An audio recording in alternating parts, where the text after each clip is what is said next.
ఈరోజు BC declaration గురించి నిన్న చంద్రబాబు నాయుడు గారు, పవన్ కళ్యాణ్ గారు 50 సంవత్సరాలు దాటిన ప్రతి అర్హులైన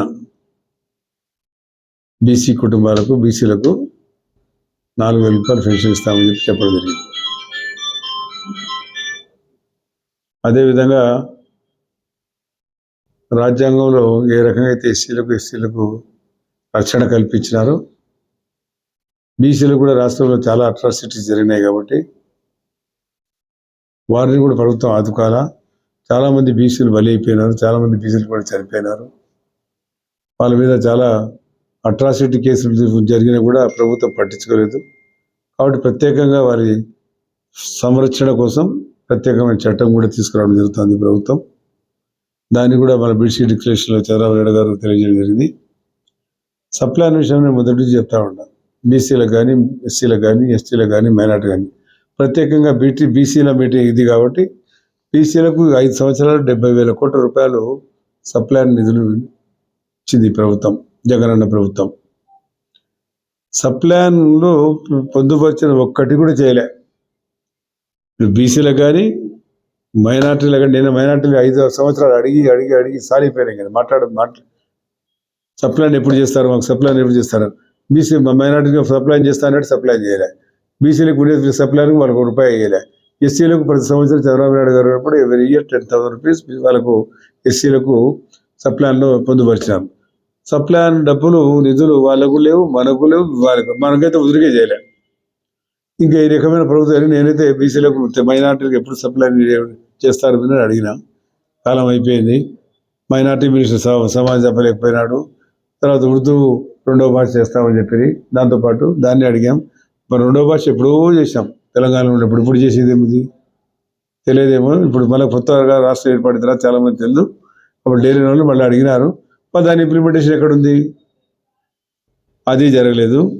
తర్వాత 4వది స్థానిక సంస్థల్లో వైసీపీ ప్రభుత్వం 34% మామూలుగానే మొదటి నుంచి కూడా బీసీలకు రిజర్వేషన్లు ఉన్నాయి 34%. దాన్ని కుదించి అంత ఎందుకని చెప్పి 24% తీసుకొచ్చాడు. మరి అన్యాయమా న్యాయమా చెప్పాలా? ఉండేదాన్ని తీసేయడం ఇదే వాళ్ళకు రాజ్యాంగం కల్పించిన హక్కు. ఒక ప్రభుత్వం, గత ప్రభుత్వంలో ఇదే రాష్ట్రంలో ఇదే ప్రభుత్వం చేసింది. మళ్ళీ ఈయన వచ్చిన తర్వాత దాన్ని కుదించి 10% తగ్గించేశాడు. వాళ్ళకి రావాల్సినవి ఇప్పుడు అన్నీ తగ్గిపోయాయి కదా. వాళ్ళ బెనిఫిట్స్ తగ్గిపోయా, ఉద్యోగరీత్యా కదా తగ్గిపోయా, వాళ్ళ ఆర్థిక పరంగా వచ్చే నిధులు కొత్త కోసిరి అన్నీ పోయా. మరి ప్రభుత్వాన్ని అడగాల. మరి ప్రభుత్వం చెప్పాలా? ఏమి చెప్పలే ప్రభుత్వం. దాని గురించి కూడా మళ్ళీ డిక్లరేషన్ చెప్పడం జరిగింది. మళ్ళీ పెళ్లి కానుకను గురించి చెప్పడం జరిగింది. కళ్యాణ ఏదో పేరు పెట్టారు తెలుగులో. మేమైతే దీన్ని ఫస్ట్ ఇంట్రడక్షన్ చేసి నేనే ఎన్టీ రామారావు, చంద్రబాబు నాయుడు గారు ఉన్నప్పుడే షాదీ ముబారక్ అని ఏర్పాటు చేసాం. దాంతోపాటు బీసీలకు, ఎస్సీలకు కూడా మనం ఇవ్వడం జరిగింది పెళ్లి కానుక. ఇప్పుడు పెళ్లి కానుక, అప్పుడు షాదీ ముబారక్. పెళ్లి కానుక అని నామకరణం చేసి ఇప్పుడు అన్ని కులాల వారికి, అంటే బీసీలకు, ఎస్సీలకు, మైనారిటీలకు కూడా ఇవ్వడం జరిగింది. పెళ్లి లేదు, కానుకలు లేవు. ఎవడిచ్చినాడు? ఎవరికైనా ఇచ్చినాడు? మీరు చెప్పాలా? పెళ్లి కానుక ఇస్తామని 50,000 ₹1,00,000 చేస్తా అని చెప్పింది ఆయనే. ఎక్కడ అమలు చేయలే. దావన పోయే పిల్లలంతా ముస్లిం పిల్లలు పిలిపించి ముద్దు పెట్టి కలుసుకొని చెప్పినాడు, నేను ₹1,00,000 చేస్తాను మీకు అని. మీకు మేనమామని అన్నాడు. మళ్ళీ కంసమామను మళ్ళీ ఏ మామను మాకైతే తెలుసు, కానీ నాకు చరిత్ర సరిగ్గా తెలుసు. మళ్ళీ ఆయన ఏం చేసినాడే? ఏమి చేయలే. ఎప్పుడు అక్టోబర్లో తీసుకొచ్చినాడు. ఎవరు 2-3 వేసినారు సలహాదారులు మైనార్టీలకు. వాళ్ళు ఏం సలహాలు ఇచ్చినా భగవంతుని తెలియాలా. ఆ సలహాలు ఇస్తే రాబోయే ప్రభుత్వం నిర్ణయం చేస్తా అని చెప్తా ఉన్నారు. ఎట్లా నీ ప్రభుత్వం రాదు? ఆ సలహాలు ఏమైనా ఇచ్చింటే మీరు ఎప్పుడైనా మళ్ళీ ప్రెస్ కాన్ఫరెన్స్ పోతే ఆయన అడిగి, సార్ ఎట్లా మీరు రాదు కాబట్టి నాకు ఇస్తే నేను దాన్ని ఇంప్లిమెంట్ చేస్తాను, మంచి సలహాలు ఇచ్చింటే. ఆ సలహాలు ఇచ్చినారు లేదు నాకు అసలే తెలియదు ఆయన గురించి. ఎందుకు వాళ్ళకు ఉద్యోగం ₹3.5 లక్షల జీతం ఇచ్చి వాళ్ళకు పోలీసు వాళ్ళకి, గన్మెన్లకి ఇచ్చి ఎవరు సొమ్ము ఇది? సజ్జల రామకృష్ణ జీతం చెప్పారు కదా, 2.5 కోట్ల, 2.5 crores ఆయనకు ముఖ్యమంత్రి దగ్గర ఐఏఎస్ ఆఫీసర్లు, ఐపీఎస్ ఆఫీసర్లు, ఐఎఫ్ఎస్ ఆఫీసర్లు ఎన్నో రకాల మంది చాలా పెద్ద చదువుకున్న వాళ్ళు ఉంటారు. సెక్రటరీలు, ప్రిన్సిపల్ సెక్రటరీలు, చీఫ్ సెక్రటరీలు వాళ్ళ సలహాలు పాటించి ఇలా రోడ్ల మీద తిరిగి సలహాలు తీసుకుంటారా? అలీగానికి ఏం తెలుసా మీడియాని గురించి? మీరు మీడియా వల్లే మీడియా ఎప్పుడు పనిచేసినాడా? ఆయన పాలు ఆడదానికి సినిమాలు యాక్ట్ చేసినాడు. మీడియా గురించి నేషనల్ మీడియా అంటే ఏం మాటలా? కుల్దీప్ నాయర్ అట్లాంటి ఉన్నారే మీడియాలో. ఇట్లాంటి మీడియా సలహాదారులు అంటే ఏం మాటలు? ఎవరిని వేయాలి, ఎవరిని వేయకూడదు అనేది కూడా తెలుదా? మరి సలహాదారులు వేసినారు. మరి ఇంకొకటి కూడా చెప్పారు, నాకు కూడా అడిగారు ఫోన్ చేసి, నేను చెప్పకూడదు వాలంటరీ వ్యవస్థను. చంద్రబాబు నాయుడు గారు చెప్పకముందు కూడా చెప్పాను, నాకు తెలుసు. వాలంటరీ వ్యవస్థను కంటిన్యూ చేస్తాము, వాళ్ళకి ఇప్పుడు ఉండే భవిష్యత్తు కాకుండా ఇంకా మంచి భవిష్యత్తు కలిగిస్తాము అని చెప్పడం జరిగింది. మీరు విన్నారు లేదా? మరి చంద్రబాబు ఇప్పుడు వాలంటీర్కి 4,000 5,000 జీతం ఇస్తారు అంటే రోజుకి ఎంత పడారు? రూపాయి 100 రూపాయలు, 125 రూపాయలు. 125 రూపాయలకి ఎవడో పనిచేసేవాడు ఉన్నాడా? ఈరోజు బజార్లు తిరిగి సంపాదిస్తున్నాడా? అంత నీచంగా చూసిన వాళ్ళు పాపం. అంత నీచంగా 125 రూపాయలు పని చేయించుకుంటా వాళ్ళతో. మీ ఇంటి ఫ్యామిలీలకు సినిమాలు పిలుచుకోవడానికి, టికెట్ తీసుకోవడానికి, పెళ్లి కార్డు పంచడానికి, ఇట్లాంటి దానికి వాళ్ళు వాడుకుంటారా? దాంట్లో చదువుకున్న వాళ్ళు ఉన్నారు, విద్యావంతులు ఉన్నారు పాప పిల్లలు. ఏదో ఒకటి ప్రభుత్వం వస్తే మమ్మల్ని రికగ్నైజ్ చేస్తే 10,000 12,000 చేస్తుందని వాళ్ళు ఆశించారు. ఏం రాదే వాళ్ళకు? ₹1 5,000 రూపాయలకు జీతానికి పనిచేస్తున్నట్టే ఆలోచన. ఎన్నో సమస్యలు వస్తాయి. రేపు అంగన్వాడీ సమస్యలు వస్తాయి, ఆశా వర్గ సమస్యలు వస్తాయి, ఉద్యోగుల సమస్యలు వస్తాయి, టీచర్ల సమస్యలు వస్తాయి, డిఎస్సి సమస్యలు వస్తాయి. నోటిఫికేషన్ వచ్చిన తర్వాత చూడండి మీరు ఏమేమి సమస్యలు వస్తాయో. కాబట్టి ఈ ప్రభుత్వం భరించుకోలేదు కాదు. ఈ ప్రభుత్వం నిలువున కూలిపోయింది ఇప్పటికే. ఇన్ని రకాలుగా, ఎందుకంటే చాలా ఉన్నాయి ఇంకా స్కామ్ల గురించి, అన్ని గురించి రాశారు మా వాళ్ళు. ఆదరణ స్కీమ్ లాంటిది, ఆదరణ స్కీమ్ గురించి చెప్పలేగా. ఆయన ఏదో నవరత్నాలు పెట్టాడు, సంతోషం. నవరత్నాలు కాబట్టి 100 రత్నాలు పెట్టుకో. ఆ నవరత్నాలు కూడా బడ్జెటే కదా. బడ్జెట్ ఏది పెట్టేది? Why for budget? Constitution authority అది. బడ్జెట్ అనేది రాజ్యాంగ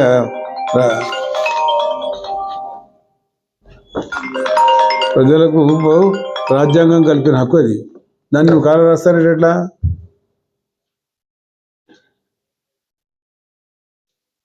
రాజ్యాంగ హక్కును కూడా కాలం రాస్తానట్టే. రాజ్యాంగం ఇచ్చింది వాళ్ళకి హక్కు అది. నువ్వు సంక్షేమ కార్యక్రమం స్వామి వదిలేటాడు ఎవడు?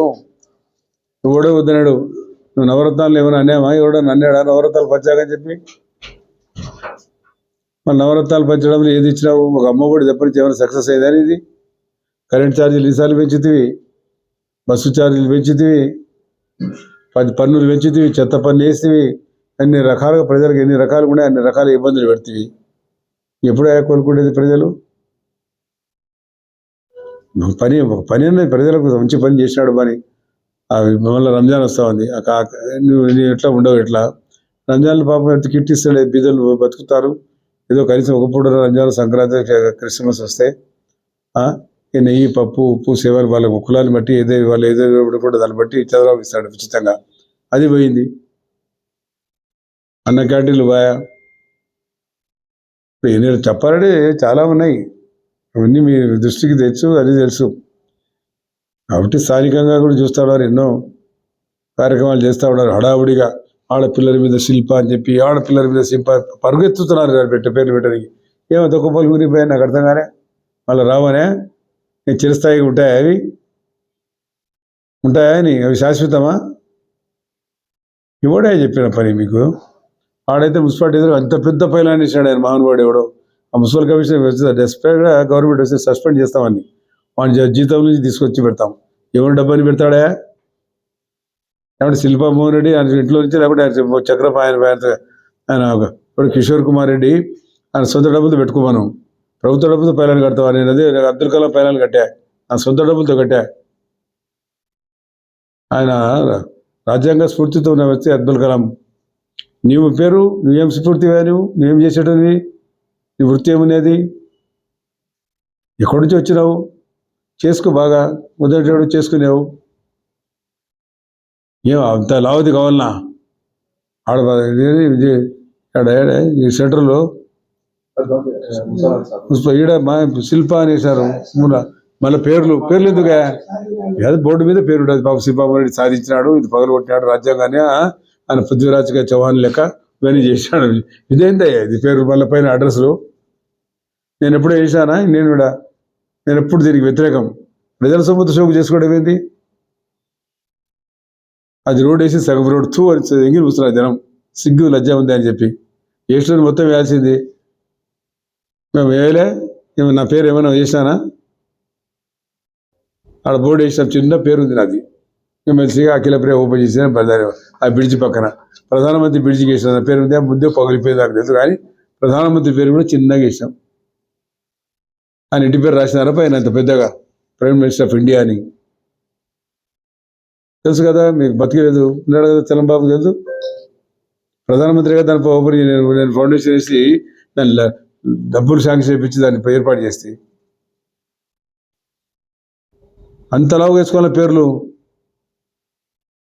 ఎవరు వేసుకోవాలి? నాకైతే నచ్చదు అది. మేము ఎవడైనా వేసుకొని మా పార్టీలు వేసుకొని ఇంకో పార్టీ వేసుకొని మరి ఇప్పుడైతే ఉరకడం అంతలాగదే. మా ఈ పార్టీ కూడా వేసుకొని అంతలాగది. మున్సిపల్ ఆఫీస్ ఎదురుగా మున్సిపల్ ఆఫీస్ వినాయింది నేను కట్టించినానే. ఆడ మున్సిపాలిటీ ఆఫీసర్ మార్కెట్ కాడ కాలబడితే దాన్ని షిఫ్ట్ చేసి అదన్నీ ఏం గుంతలున్నాయి మీకు తెలుసు, కానీ గలీజ్ గుంతలవి. ఆ గుంతలు సద్దలు చేసి ఎన్టీ రామారావు పిలిపించి ఫౌండేషన్ వేయించి కళా వెంకట ఓపెన్ చేయించా. నువ్వేం చేసినాడు? పని చేసినావా? సచివాలయాలు కట్టినట్టు రాసినాడను, పైకానతోడు కట్టినట్టు రాయాల్సింది. నాన్న మీద కూడా వేసుకోవాల్సింది. వద్దంటాడు. అంటే చాలా ఉన్నాయి సమస్యలు. చెప్పండి స్థానికంగా ఇంత పెద్దగా రాదు మీకు. వచ్చేటోళ్ళు ఏంటి దయచేసి అందరు చూసుకోవాలా. ప్రజలు తెలియాలా నిందాల పేర్లకు. కాబట్టి ప్రజలు హృదయపూర్వకంగా వర్తిస్తున్నాను తండ్రి. ఇట్లాంటి పని చేయకండి. This is my last election. నా మీద దయచేసి ఓట్లు వేయండి. నేను మంచి చేసి ఉంటే, తప్పు చేసి వద్దు. మన సొమ్ము తింటే ఒకటి సపోర్ట్ దాక్కుంటే మన స్థలం ఆక్రమించుకుంటే నేను ఎవరు వచ్చి చెప్పేవి మీ పేపర్లే పేరు చెప్పకూడదు సార్. అన్నీ ఆడేదో పాపం నాగార్జున గారు చెప్పా ఎస్సీలకు పంచితే అవి అన్నీ మీరు మళ్ళీ దాన్ని రీపట్టాలు చేసి పంచుతారు. వాళ్ళు తగాద పెట్టడానికే. వాళ్ళు డెవలప్ కాలేదు పోలేవాళ్ళు. ఇప్పుడు వాళ్ళ నుంచి నాకు గన్మెన్లు కూడా తెలిసినారు. నాకేం అవసరం లేదు, అడగలే. గన్మెన్ లేక బతకలేమా? ఆయన జిల్లకాయలు నాకు వెంబటాడా. ఇంతకుముందు నేను ఎస్పీ ఇచ్చినప్పుడే నేను వద్దని రాసిస్తా, నాట్ నెసరీ ఫర్ మీ అని చెప్పి. ఇంతకుముందు ఇప్పుడు సరే ఉండాలి అని చెప్పి పెట్టాము. ఇప్పుడు నాకు ఏదో మొన్ననే కదా అయింది, జూలై 30th అయిపోయిందని. సరే వాళ్ళు సముఖం కూడా పిల్లలు అని చెప్పి ఊరుకున్నాం. ఓకే.